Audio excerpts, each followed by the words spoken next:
અંકલેશ્વરમાં શારદા ભવન હોલ ખાતે ગ્રામ કક્ષાના ચૂંટાયેલ પ્રતિનિધિઓ માટેનો તાલીમ કાર્યક્રમ યોજાયો હતો। રાષ્ટ્રીય ગ્રામ સ્વરાજ અભિયાન અંતર્ગત વિકાસ કમિશનર કચેરી ગાંધીનગર, SRD પીપા, જિલ્લા પંચાયત ભરૂચ અને તાલુકા પંચાયત અંકલેશ્વરના સંયુક્ત ઉપક્રમે અંકલેશ્વરના મા શારદા ભવન હોલ ખાતે ગ્રામ કક્ષાના ચૂંટાયેલ પ્રતિનિધિઓ માટેનો તાલીમ કાર્યક્રમ યોજાયો હતો, જેમાં ક્ષમતા નિર્માણનો એક દિવસીય તાલીમ વર્ગમાં પંચાયતના સ્થાપના, ગ્રામ પંચાયતની રચના સહિત મુદ્દે તાલીમ આપવામાં આવી હતી। આ તાલીમ વર્ગમાં તાલુકા પંચાયતના ચૂંટાયેલા સભ્યો ઉપસ્થિત રહ્યા હતા। રાષ્ટ્રીય ગ્રામ સ્વરાજ અભિયાન અંતર્ગત વિકાસ કમિશનર કચેરી ગાંધીનગર, SIRD પીપા અમદાવાદ,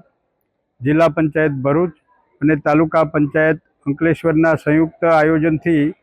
આજરોજ અંકલેશ્વર તાલુકાની ગ્રામ પંચાયતોના ચૂંટાયેલા પદાધિકારીઓ માટે કેપેસિટી બિલ્ડિંગ ક્ષમતા નિર્માણનો એક દિવસીય તાલીમ વર્ગ યોજવામાં આવેલ છે। આ તાલીમની અંદર તેઓને પંચાયતી રાજની સ્થાપના,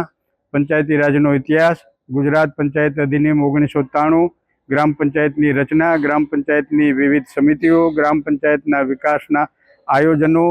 અને 9 થીમ એટલે કે જુદી જુદી જે 9 બાબતો છે જે ગ્રામ પંચાયતના વિકાસને અવરોધતા પરિબળો છે, એ ભારતના બંધારણની અનુસૂચિ 11ની સાથે જે 29 બાબતો જોડાયેલી છે તે ગ્રામ પંચાયતનું સ્વભંડોળ, વિકાસના કામોનું આયોજન અને વિકાસના કામો માટે કઈ કઈ ગ્રાન્ટોને સાથે ક્લબ કરી શકાય એ બાબતો આજના તાલીમ વર્ગની અંદર દરેકને સમજાવવામાં આવશે। ગ્રામ પંચાયતના સ્વભંડોળ એટલે કે પોતાનું ભંડોળ કઈ રીતે ક્રિએટ કરી શકાય, વિવિધ સમિતિઓ, પંચાયતની મિટિંગ, પંચાયતના ચૂંટાયેલા